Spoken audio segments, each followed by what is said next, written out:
Carolyn Campbell is the Executive Director of the Coalition for Sonoran Desert Protection, which we will be hearing about tonight from her. She's called Tucson home for 30 plus years now, and throughout that time, she's been a passionate voice for the Sonoran Desert, its land and wildlife, and for conservation in the area. She began her career after graduating from ASU in 1982 with a BS in political science. She worked then as a congressional aide to Representative Mo Udall in his Phoenix office from 84 to 1990. In 1990, she was the founder and state chair of the Arizona Green Party, and that was until 1998. From 94 to 97, she worked as chief counsel aide for Tucson City Council member Molly McCassin. And in 1998, she helped found the Coalition for Sonoran Desert Protection. This was in response to a need for a unified voice to advocate for the implementation of the Sonoran Desert Conservation Plan. And over the last 20 years, under her leadership, the coalition has become the lead environmental advocate and facilitator on Sonoran Desert conservation planning. The coalition brings together a wide variety of stakeholders and uses sound science and grassroots organizing to conserve the Sonoran Desert through effective land use planning. The effort that they worked on, the Sonoran Desert Conservation Plan, is still being implemented, and it is a nationally recognized plan and a great asset for our area. Carolyn has served on many local committees, too numerous to mention, but she has been a member of many of the citizen stakeholder committees in our area. And she has also received over the years many awards recognizing her great efforts in preserving the Sonoran Desert and in regional conservation. I think what we'll do is, if you have questions, put them in the chat, and unless it's something that is crucial to understanding the point at the moment, we will have questions at the end. Carolyn, take it away. Okay, thank you. That was a lot. I didn't know. Where did you find that? No, I was kidding. Okay, now we're going to try to share my screen again. I think I can do it this time. Select a window or screen. Woohoo. Allow. And whew, how is that, everybody? Is my screen sharing? Yep. It is, but Okay. it looks like you could do the full screen. I'm doing the full screen for mine. Does everybody not see the full screen? What we see is the slides on the side. Is it the icon at the very bottom right of your screen? What about it? Try that. Does that make a No, difference? that's not it. It would be the Okay. one a little bit over, or just the, start slideshow from beginning. And that should Yeah, work. that's what I did, and it got full. It got full for me, but not for you. It sounds like. Oh, okay. Then you're probably seeing the presenter's view on one. There we go. Maybe you're seeing the presenter's view on one screen, and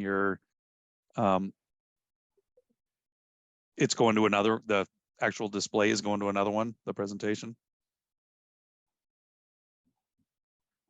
Okay, I don't know what that means, but I don't know how to get out of it. Well, it's So- We better can than we can nothing. see Yeah. reasonably well. This will work. We can read it. We can read the text on the image and see what's I think will be needed in the Okay. image. Sorry, I don't know how to get out of presenter's view, I guess is what you're saying. Well, if you click the from beginning, it should do it. Yeah, that's what I do. When I do that, I have a full screen, but it sounds like you don't, No, wait. right? Well, give it a try. I just did again. Oh, okay, didn't matter. So, yep. Don't worry about it. We're not going to try and solve it. Okay, sorry about that. Let me see. Actually, let me do something else. This way we could be here all night long.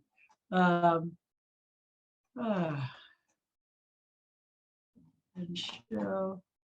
To Shirley's comment, that the Peace Fair is also on the 25th at Armory Park from 11 to 4. So that gives you plenty of time to come to the workshop from 10 to 12 and then go down to Armory Park and enjoy the Peace Fair. Okay. If you're ready for me, I'll start. Yes, please. And I'm sorry you don't see the full screen like I do, because this picture is really beautiful when it's in the full screen. There in the Tortolita Mountains, but here it is. I'm not even right now, we're not seeing it seeing at your all. presentation at all.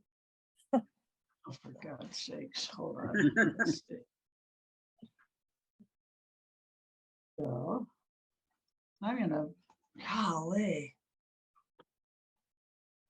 This is what we get for me being too old to do this. Maybe it's time to retire. Okay, let me see. Select window or screen. And then I will go to this and allow. I'm sharing another application window. Damn it.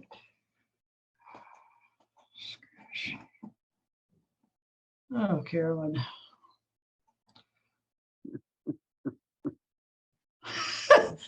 Now nothing's coming up when I'm sharing, so I'm gonna. After you select the one that you want, you click on the lower right, it should say a little blue icon that says share.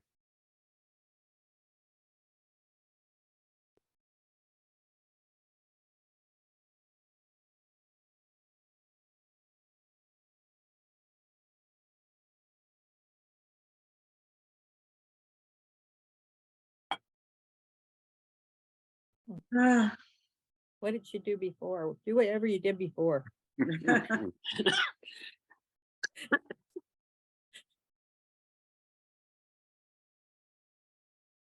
Do you see the green share button at the bottom of the screen? Now we look. Oh, she's on there twice. Yes. It should be bright green.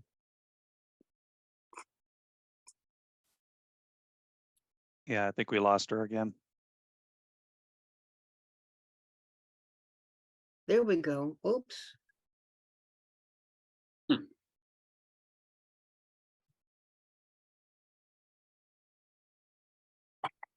One Carolyn is muted. I'm here somewhere, but I don't know. Hey, we see something now. We see all your docs right now. Yep, we see it. Yeah, we see your file explorer. So I think if you open up, I've you got may have to share a different window unless you're just sharing full screen. that's what I'm doing now. Yep. The wrong screen.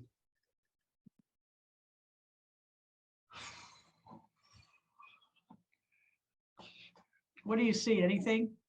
No, No. Nope.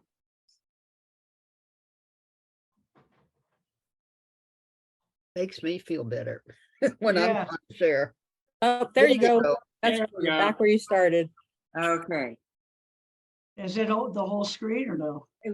We're still seeing the slides on the side. Good It's like it enough. was before, but it was there and now it's gone again. Nope.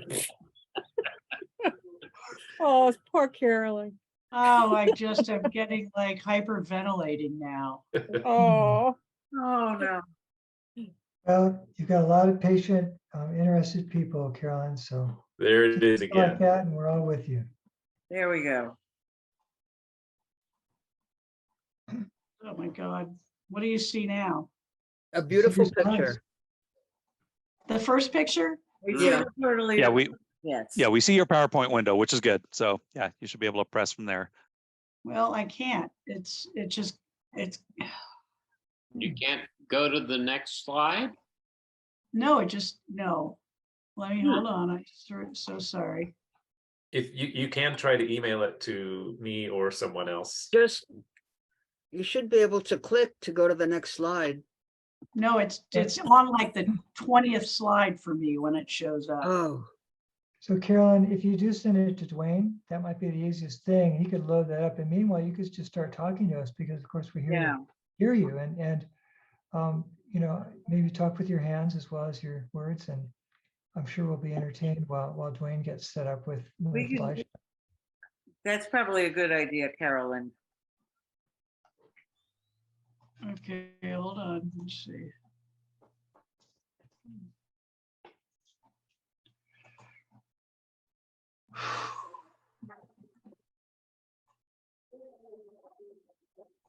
Marvels of modern technology.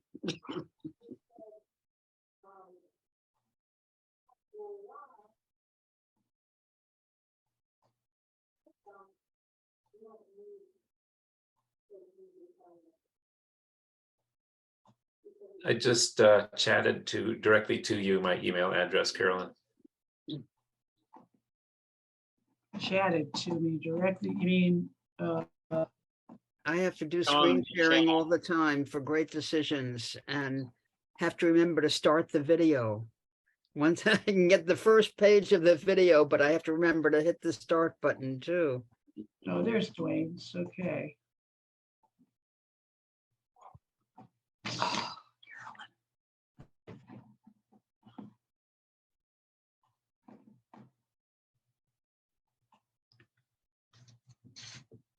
Hmm.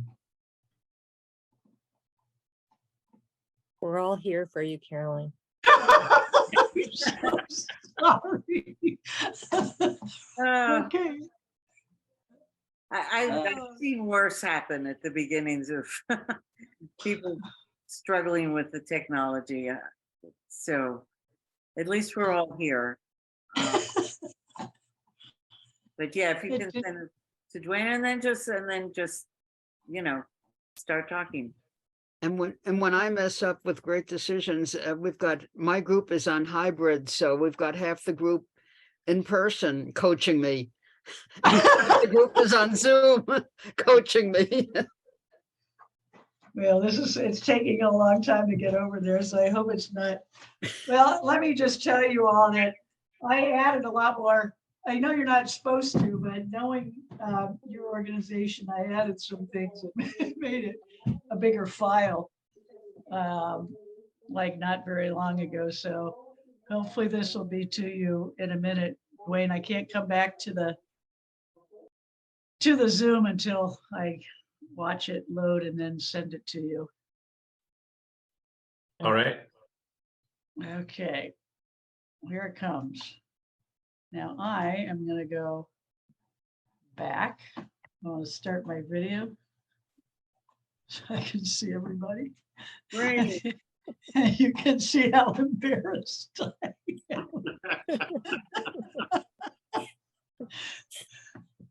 am. So let me know, Dwayne. I could keep trying, but I think I'm just going to go around. Yeah, you go ahead and start talking. I'll put it up when I get it. Okay. All right. Well, I will get started. Well, Paula gave my background and a little bit about the coalition, and some of you I know I have known for a long time. Some of you I've never met, and some of you are supporters of our organization, and I really appreciate it. As Paula said, we got together in 1998. We've gone up and down in terms of member groups because we've outlasted some of our member groups, smaller member groups, but we got together in 1998 for a particular reason, and that was because a little tiny bird got listed as an endangered species, the Cactus ferruginous pygmy, which many of you I'm sure remember. And it's gone off and on the listing. It's supposed to be listed again as an endangered species, but I'll talk about that a little more. Two of our member groups, thank you. Everybody sees that, I assume. Yay. Thank you. So we can go to the next slide.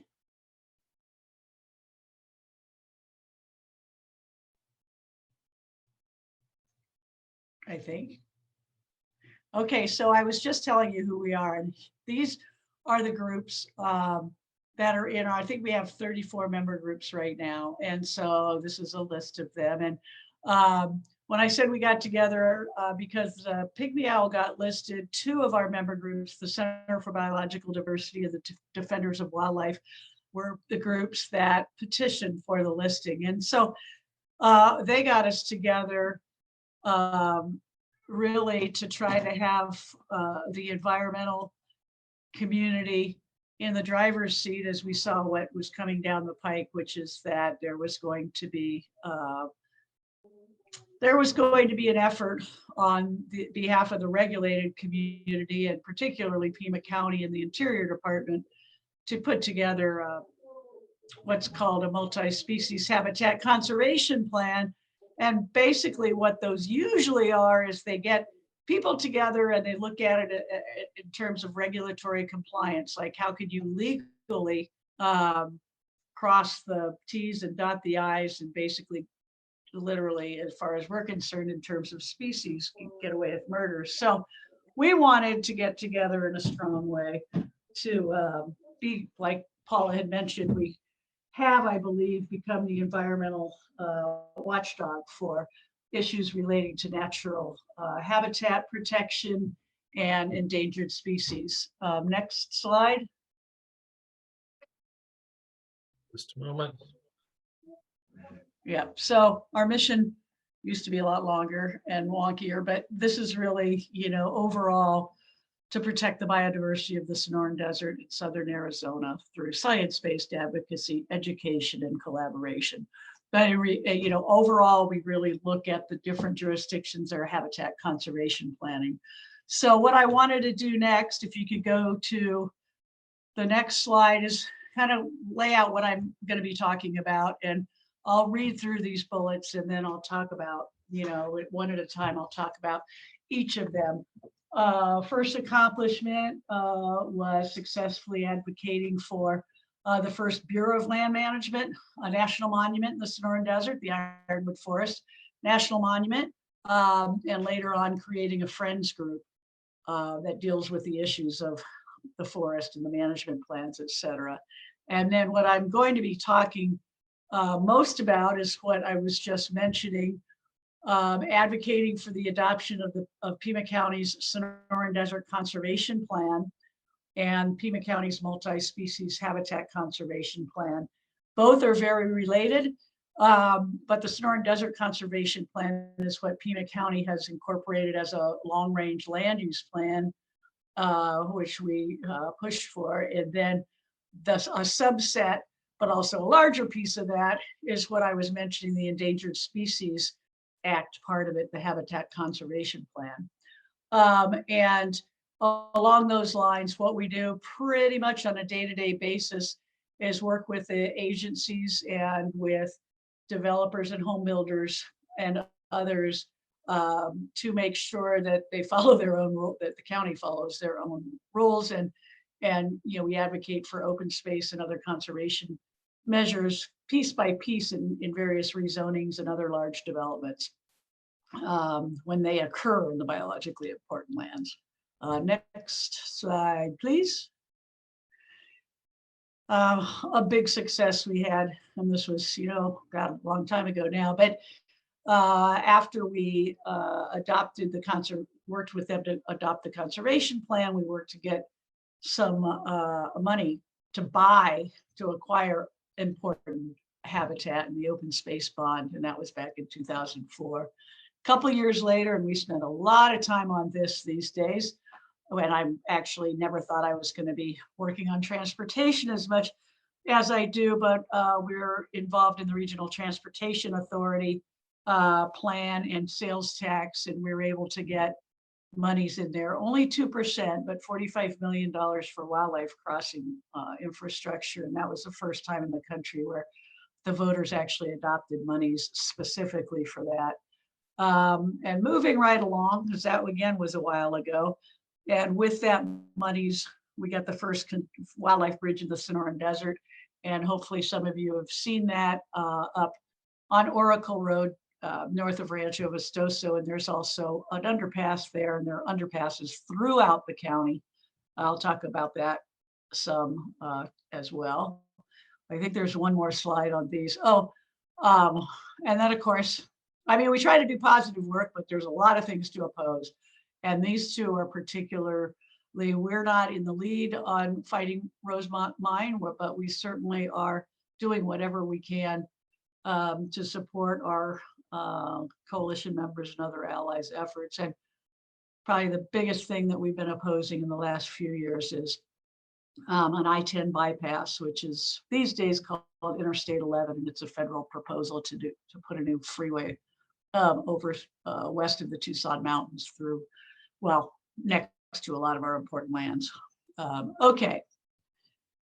So now I'm going to be, like I said, flying through most of these. Hopefully you're aware of the Ironwood Forest National Monument. That was our first big deal. We worked with the Clinton administration and the Board of Supervisors, and particular Bruce Babbitt, our Interior Secretary. And we wanted something about 10 times as big as what came out, of course, but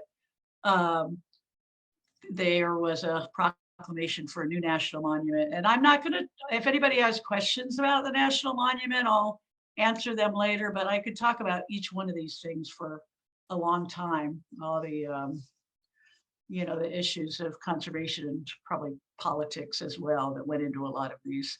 And the next slide. Okay, this is what I want to talk most about. We talked about the pygmy owl getting listed, and then the county, and I thought it was in their wisdom, expanded this habitat plan to deal with other issues besides endangered species and important habitats. And one of them was ranch conservation. Buying ranches as open space, so we could protect those instead of getting them developed in the future sprawl, et cetera, getting a ring around, open space ring around the edges of our towns. Cultural and historical preservation, huge issue to our community, but again, not really an issue of habitat protection. And then mountain parks, we've had mountain parks here since Tucson Mountain Park in the 20s, and the county is pretty proud of how many mountain parks surround our community and are you know, kind of connecting some of the federal forests and parks and monuments around town. So next slide. This, and it's kind of hard to see from here, the Tohono O'odham Nation is outside, obviously, of the purview of the counties, well, any of the local jurisdictions, because they're a sovereign nation. So the mapping went through a biological scientific process with some pretty renowned scientists throughout the county, from federal, state, and local agencies.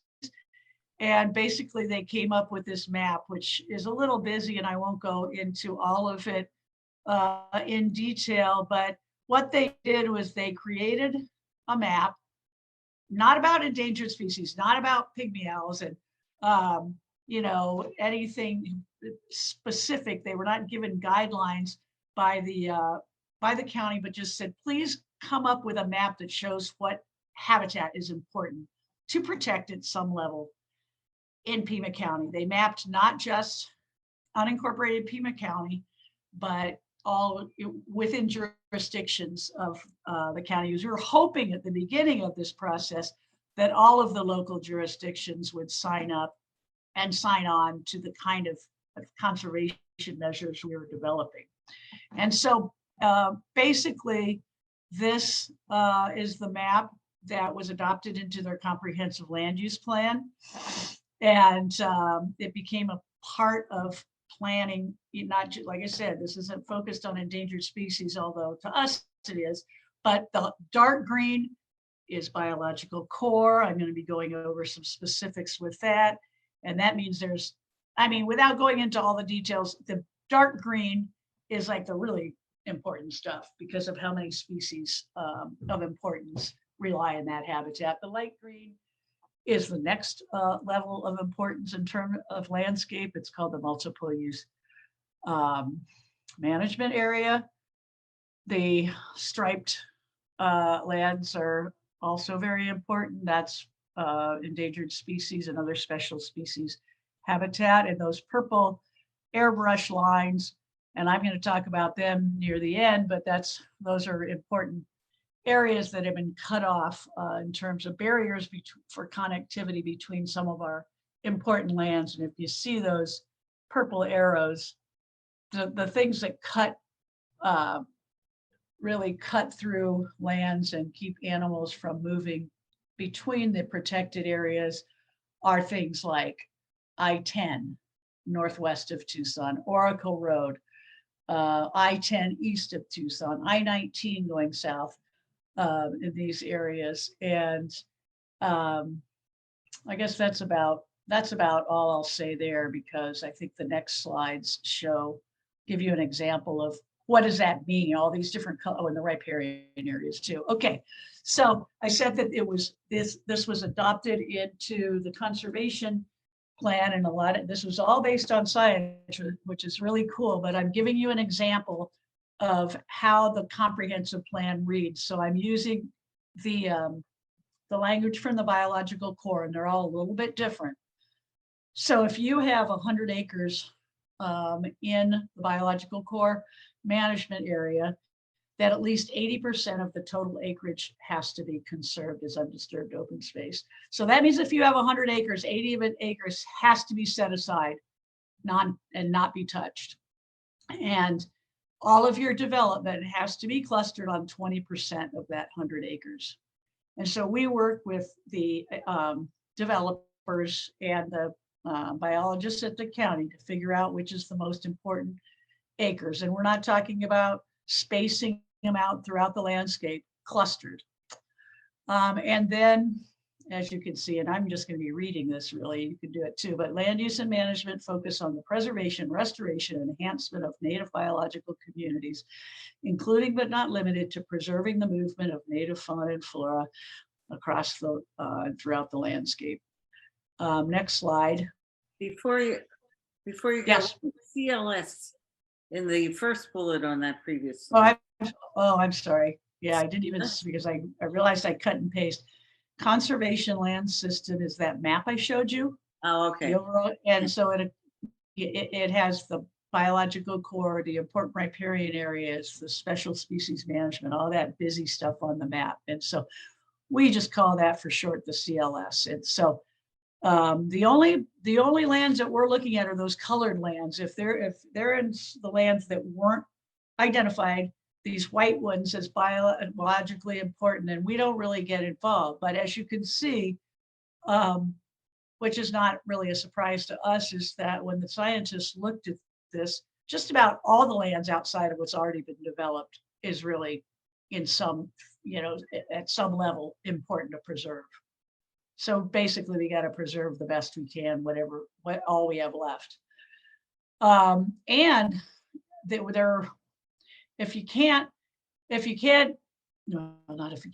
you don't want to, usually the developers preserve 80% of it, but sometimes we have a little bit of leeway that they can do some of it on site, some of it off site, or all of it, one or the other. But so then if they do buy lands to make up for what they want to develop, they got to go find some lands, buy it, and give it to the county. Lands that are as good or better. And that's all been mapped out too. That's, let's go to the next one. That was all mapped out in the bonds, the open space bond, the cream of the crop, I should say. Next slide.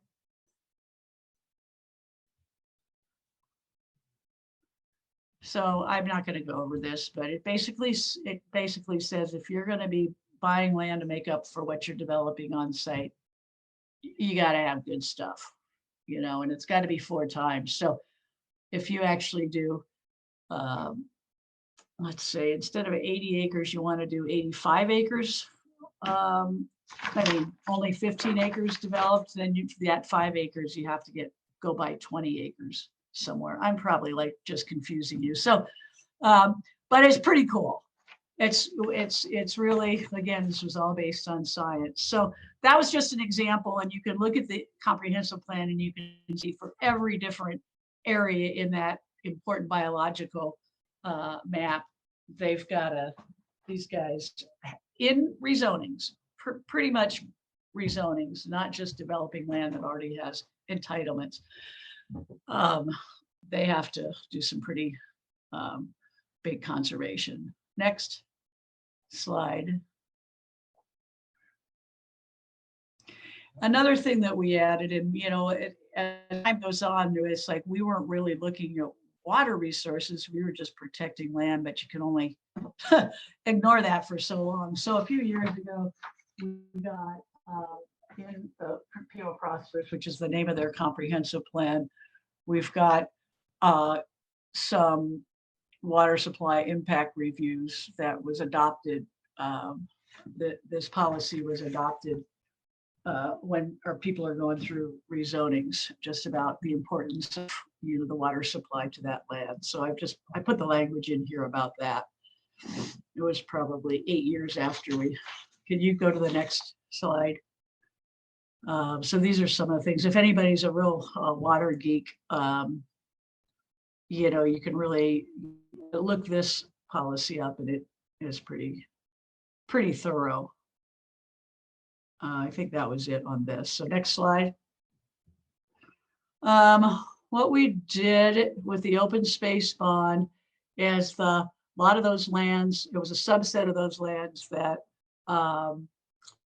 that I was showing you before were identified so important for acquisition. And this open space map isn't just the lands that Pima County bought, it includes forest and parks, preserved areas in general, Santa Rita Experimental Range and Ironwood Forest. So if you click on the next one,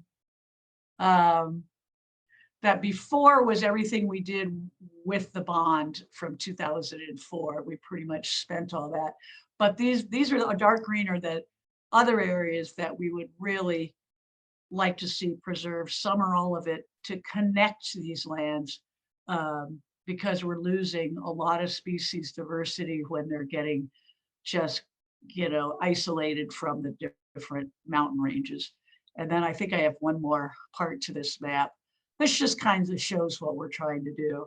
Something that has been a really big part of conservation science in the last few years is that it doesn't, it doesn't matter how big your protected area is. Like Saguaro National Park, for example, that's pretty big, the west and the east unit, but as it just like surrounds itself with development, you're going to lose species because they get isolated. They got to talk to, their friends across in the next mountain range, or just inbreeding and all the problems comes with it. So we're losing species just because they're isolated. So we're trying to reconnect some of these places. And if you see those yellow arrows on the west side, that's kind of where I-11 and they're trying to put that through, but more on that later. Okay, next slide. So that is how, because of wildlife connectivity and the problems that we're seeing, that's when we really started getting involved in transportation issues, really just from a conservation standpoint, because of the amount of roads particularly. I mean, there's a CAP canal, there's railroads, things like that, but it's really the roads, and we're not going to just blow up the roads, get rid of them. I mean, we don't want to see new big fat freeways like I-11. We try to stop those altogether. But the ones that we have already, like I-10, Oracle Road, et cetera, we're not getting rid of them. So that's why we worked on the regional transportation plan and got the $45 million for wildlife crossing structures. And many of you, maybe all of you, have probably heard we're doing that again. I'm on the RTA Citizen Advisory Committee to try to do that again, and it's quite a process. So in the next couple of years, we're putting together another transportation plan, hopefully with wildlife crossings, but hopefully with a lot of the other good things that citizens in Tucson want to see, less traffic and more transit, et cetera. So this is another way to look at that map, and it's a lot kind of simpler than the other one. And the reason I like this is because instead of those arrows, those airbrushed purple arrows, this shows in a circle where those barriers to wildlife movement between the mountain ranges are. And you can see up there, that's I-10 up at the top in Oracle Road. To the west is the agricultural lands on the Tohono O'odham Nation, and then down I-19, down past south of Green Valley, and then over by Davidson Canyon on the east. So those are what we call the critical landscape linkages. It's also a conservation land system category. Next slide. So these are, I'm just going to use an example because this is where the, the most the most visible wildlife crossing is that bridge. But it just shows you the habitat blocks that we're trying to reconnect. Like I said, we're not going to get rid of Oracle Road. So we're just trying to connect the Tortolita Mountain range with the Catalina Mountains. And then on the other side of that linkage that we're working on now is Tortolita Mountains to the Tucson Mountains with I-10 right in the way. So we hope to have a bridge there too. But this is what that looks like in that big riparian